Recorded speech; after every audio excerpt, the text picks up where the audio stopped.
Η μαύρη καλονή. Η σκληρότητα και η κακή συμπεριφορά πληγώνουν ανθρώπους και ζώα. Τα ζώα έχουν συναισθήματα και μπορούν να υποφέρουν.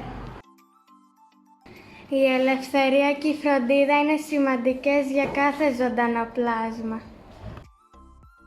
Δεν πρέπει να κρίνουμε μόνο την εμφάνιση ή τη δύναμη κάποιου. Η υπομονή και η δύναμη βοηθούν στις δύσκολες στιγμές. Η καλοσύνη κάνει τη ζωή καλύτερη για όλους. Να φερόμαστε στα ζώα με αγάπη και σεβασμό.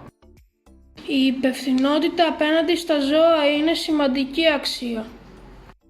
Οι καλοί άνθρωποι ξεχωρίζουν από τον τρόπο που φέρονται στους αδύναμους. Πρέπει να αγαπάμε και να προστατεύουμε